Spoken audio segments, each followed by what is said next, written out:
The art of modern public relations can be generally traced to one man, Edward Bernays. There were other earlier innovators, but none altered the social landscape of North America as profoundly. He was the nephew of Sigmund Freud, and like his uncle, Bernays was captivated by the convoluted processes of the human mind. Bernays often consulted his uncle's work, and he was the first to incorporate psychology and other social sciences into PR. Yet where Freud sought to uncover motivations, Bernays sought to mask them, and Bernays' clients were companies rather than individuals. For example, one of his early cases involved Lucky Strike cigarettes in the 1920s. The American Tobacco Company asked him to expand sales. Women would be an ideal market, but there were problems. First, women didn't care for the green packaging of Lucky Strikes, and the manufacturer concluded that changing the color was too expensive. Second, it was taboo for women to smoke in public. Bernays took a unique approach to these obstacles. First, he recommended that if the packs must stay green, they should make green the premier color of the fashion season. During his Green Ball campaign, Bernays convinced French designers to incorporate green into their latest fashion line. He also engineered a green gala at the Waldorf Astoria, featuring some of society's most prominent tastemakers. To address the problem of smoking in public, he linked Lucky Strike cigarettes to the women's liberation movement, arranging for young women to march down Fifth Avenue, smoking and calling the cigarettes torches of freedom. Instead of appearing to sell cigarettes, this seemingly spontaneous march appeared to be a part of the struggle for gender equality. Suddenly, Lucky Strike cigarettes didn't just have packaging that matched the latest Parisian fashions, they also made a statement about women's equality. It's easy to see how these associations could skew market opinion, and the campaign was enormously successful. If you're like most people, then you probably assume that you know where your opinions come from. And if you're like most people, you're probably wrong.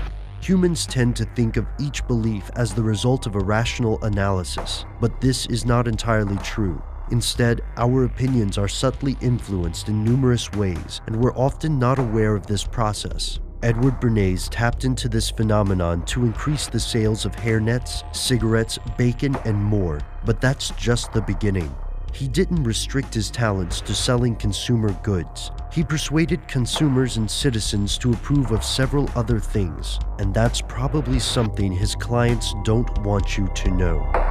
Before Bernays, most Americans ate a light breakfast. In the 1950s, the Beech Nut Packing Company contracted Bernays to expand sales of bacon. Instead of attacking other bacon companies, Bernays courted experts. He wrote a carefully worded letter to 5,000 physicians asking them whether a hearty breakfast was better than a light one. The results made headlines. More than 4,500 doctors recommended a hearty breakfast and specifically mentioned bacon and eggs. Bernays' plan was a success. Business owners across the United States took notice, and they weren't the only ones. In fact, Bernays worked for the United States both before and during his corporate campaigns. However, they didn't pay him to sell bacon or cigarettes.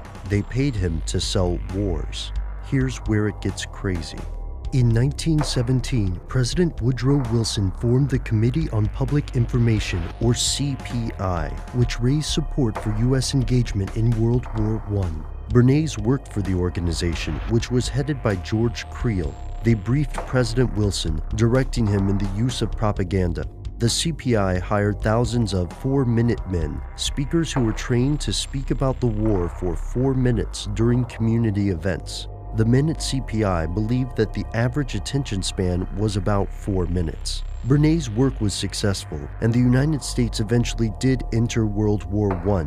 His work didn't stop there. Over the years, Bernays consulted with other presidents, Eisenhower, Hoover, and more, while continuing to consult with businesses. Often his client base overlapped in strange ways. When the United Fruit Company was unhappy with the democratic government of Guatemala in the 1950s, they first pulled strings with the U.S. Embassy.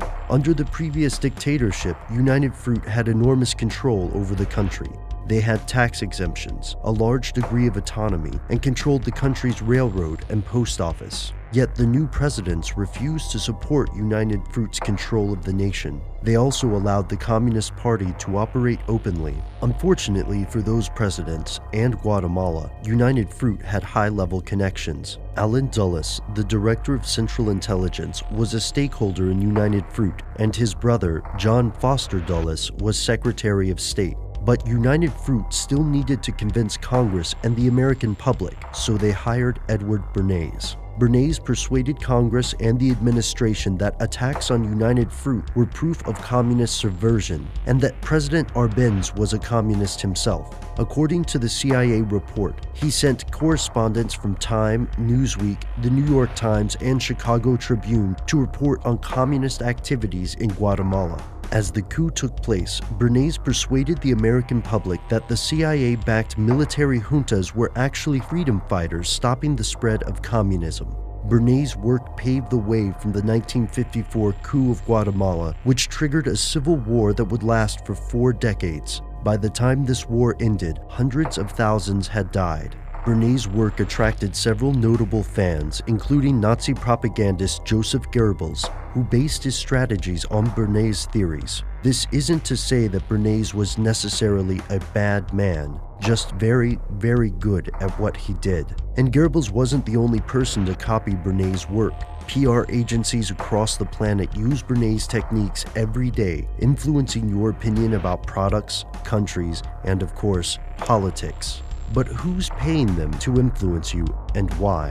That is something they don't want you to know. Have you ever heard of a firm called Hill & Knowlton? According to their website, Hill & Knowlton Strategies offers senior counsel, insightful research, and strategic communications planning throughout the world. In 1990, this firm led a propaganda campaign to build support for American intervention in Kuwait as Saddam Hussein's Iraqi forces invaded. Yet many American citizens were emotionally distanced from this conflict between two foreign countries hundreds of miles away. And, sadly enough, many Americans couldn't identify Kuwait on a map, much less identify with its people. In an effort to build support, Hill & Knowlton didn't just employ Bernays' techniques, they expanded them. On October 10, 1990, a young woman using the pseudonym Nurse Naira told the Congressional Human Rights Caucus a terrifying story.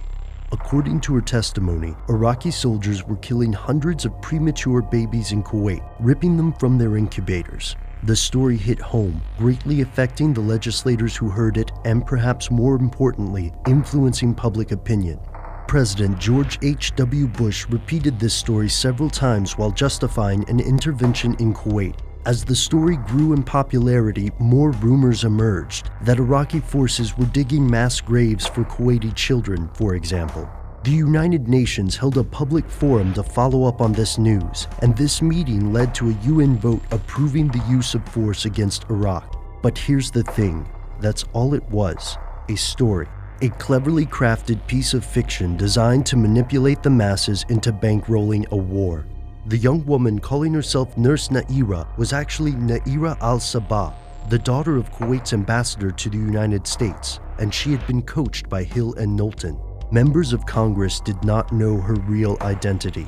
As the facts emerged, Amnesty International recanted their original support of the claims, and according to Andrew Whitley of Middle East Watch, within 2 weeks of the liberation of Kuwait, it became apparent that the incubator story was false. Hill & Knowlton was paid over $10 million by a group called Citizens for a Free Kuwait, composed of private Kuwaiti citizens and government officials. The Kuwaiti ambassador to the United States maintains that there was no disinformation campaign, though Hill & Knowlton consulted with him personally. This is only one example of how PR firms can affect public opinion. Today, over 100 years since the birth of Edward Bernays, the techniques he refined have become both profoundly effective and widespread. So what does this teach us? Of course, this doesn't mean that all PR is bad, or that all information about war is propaganda. It does, however, mean that we must remain vigilant and inquisitive when presented with persuasive information. We must question our sources. The next time you hear a politician arguing for another war, remember to ask questions, to check the sources of the claims. Don't be taken in by well-written appeals to emotion. Instead, remember to ask yourself, Is there something they don't want you to know?